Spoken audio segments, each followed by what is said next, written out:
Well, for giving me this opportunity, coming here after 15 years feels really wonderful to be at ACI back in the US. And thanks to Geert for setting the stage very nicely. I wanted to present about application of 3D concrete printing, and we're taking an example, live example of a bridge.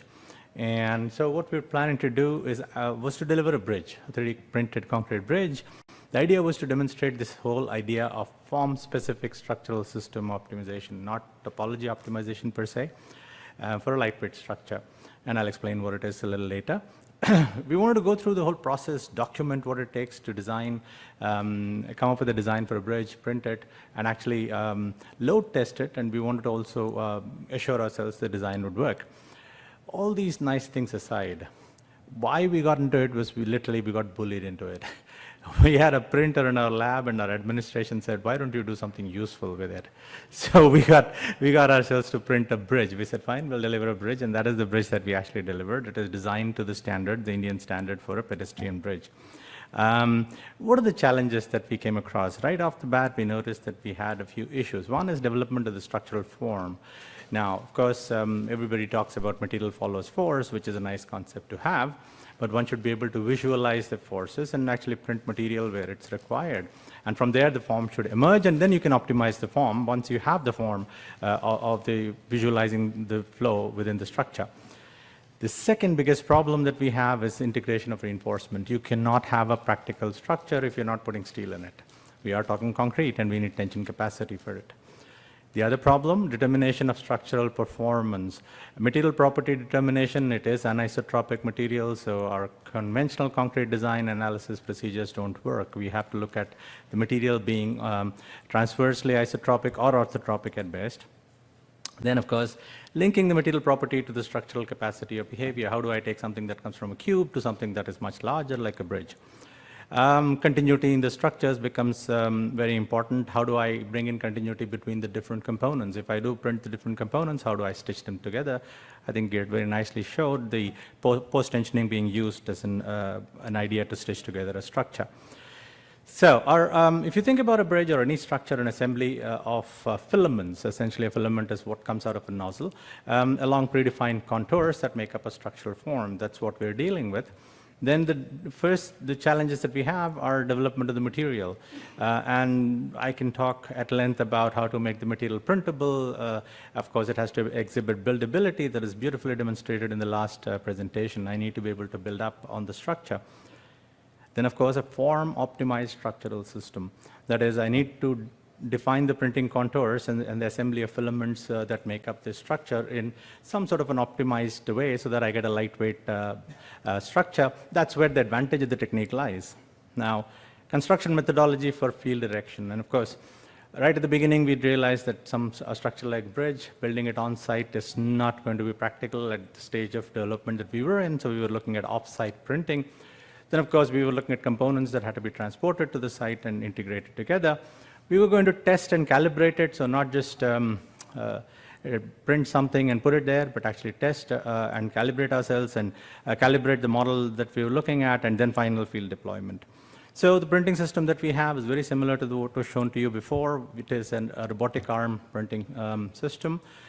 We had a custom engineered pressure-controlled continuous pumping system. This is something that was developed with a throughput of 1.4 to 2.2 tons per hour. The printing platform itself was tested. We tried to test it to make sure that we could do all kinds of shapes on there, precise control of the nozzle. All of this was developed in our laboratory. Then, of course, we did a lot of work on the engineered concrete mixture that could be pumped, it could be printed, it had the shape retention ability, it exhibited buildability. All of that was tested. And the material property itself. So here's what our material demonstrated. So if you look at the block on the right-hand side, it is what is made by extrusion. And if you actually cut cubes out of it, these are what we test for compressive strength. You find that 3 directions that you test them in exhibit 3 different strengths that you're talking about. And in our case, of course, the direction in which it was printed was probably the strongest direction. But as you can see, the anisotropy is very clear to see. All 3 directions have 3 different compressive strengths. What is significantly more perhaps distracting for us was the large variation. This is something that was inherent to what we were testing, the variation was significant and something that we had to live with. So while we were getting pretty high strengths, now if you're going to be a typical designer, you work with what is the characteristic strength, which is your lower 5 percentile value. That was working out to be about 30 megapascal, although we were getting strengths of about 48 in the print direction.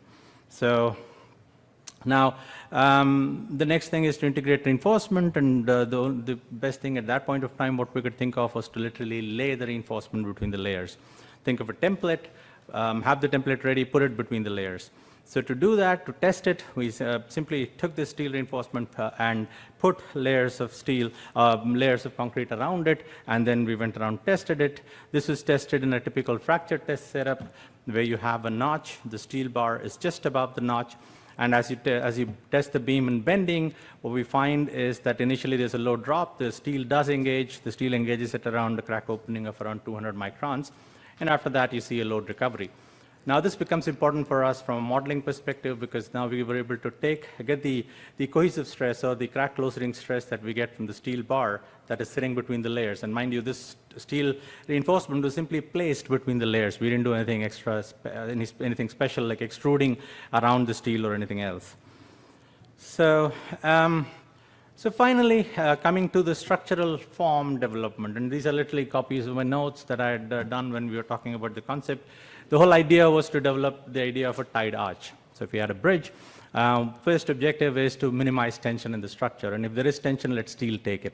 So the way we saw it is to simply separate those two out. Let the concrete take all the compression in the form of an arch, and let the steel take the tension in the form of a tie. And what we conceived was an arch that you see here in the green shaded structure, which we could actually print in the form of filaments. So this was the original conceptual idea. The whole ideas of this was further developed, and the three founding principles that we have is to minimize tension in the structure. If there is tension, let steel take it. Orient material along the high stress direction, so we do have anisotropy in the material, so we want the strongest direction of the material aligned along the high stress direction. And of course, reduce the stress by optimizing the structural system within the form that we're talking about. Now, coming to the form, the form that would take compression, the whole idea is very simple. You take a beam, that's where you start with, and subject it to uniform distributed load. You get the stress contours. From there, you can identify the compressive arch and the tension tie, which is basically the reinforcement in the beam. So the idea now is to look at the compression form, which is what you get in the compression part of the concrete above the neutral axis, and use structural form, the form-specific structural optimization that broadly follows this material follows force to arrive at the shape within that structural form. And the development of the structural system itself, we followed the concept of the Mitchell truss, where basically what you do is that you go off with a structural form where you look at the stress contours and identify struts which are aligned with the direction of the principal stresses. And the idea is that you take a 2D field of continuous stress and replace it with one-dimensional truss nodes, truss elements with nodes, which are basically aligned in the direction of the principal stress. So that's how you come up with this concept. And using this, our first stab at the tied arch was to come up with a three-piece bridge. So this is a three-piece bridge that we would print off-site, bring it on-site, and integrate it. I don't know if my pointer would work, but one of the middle chords that you see there is extra thick. That is basically the joint between the first and the second, and on the right-hand side, you would see a similar element, which would be the joint between the second and the third elements. We did the stress analysis of this particular element, and not surprisingly, you find that the struts are alternately in compression and tension. What's more interesting is that you also find local bending on the top chord that you see over there. These are the limiting factors that we need to consider once we get into optimization.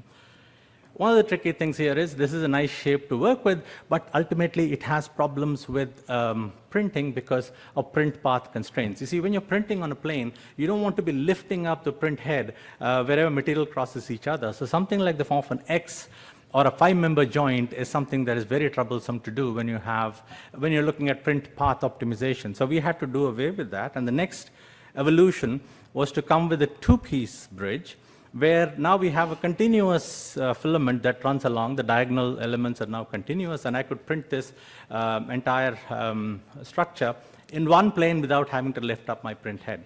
Now, we did the analysis for this, further continued to refine it, and the first part of refinement is to deepen the arch a little bit.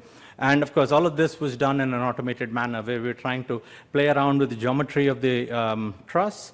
When you deepen the truss, you find that there's a reduction in the tensile stress. There's overall reduction in the area that I get when I deepen the truss for the analysis. Having set the depth of the truss, the next thing is to work out the spacing of the struts, and you can do the optimization of that. Now, two things that happen as I space the trusses apart, I do decrease the weight. That in itself causes a significant reduction in stress in the material. But the second thing that happens is the length of the top chord increases, so the bending stress within that top chord increases. So I have to do a balancing act. And what we found is that this angle between the second diagonal and the top chord at around 70 degrees was an optimum. That gave us like the minimum stress in the strut and reduced the tension in the top chord. So with this as our optimized shape that we went about printing. The next thing is we printed a prototype bridge. Now for the prototype bridge, we had developed the whole geometry for a 7.5 meter bridge.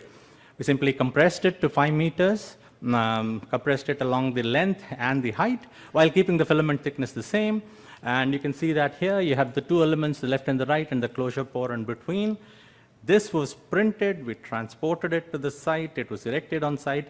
Now, what changed between what we designed and what we delivered is we changed it from a tied arch to a restrained arch. So what you have is an arch that's restrained on the ends. Basically, you're transferring the force to the abutments, and that is the whole idea. So we removed the tie, and that was because of practical concerns of the tie rusting and keeping it long term. Load testing of this was done. We essentially loaded it with these concrete bricks, and what we found is that our simulations, the finite element simulations, were giving us fairly accurate results when it comes to the predicted displacement versus what we had as the actual measured displacement.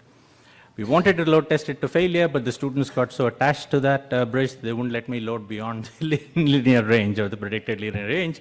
So Bucky survived. That was the name they named the bridge. So then finally, the final bridge that was for field deployment, the 7.5 meter bridge. You can see this is the full isometric view. This is the template that we had. We put one of these steel templates, which is like a 3 millimeter wire welded mesh cage, once in every 8 layers.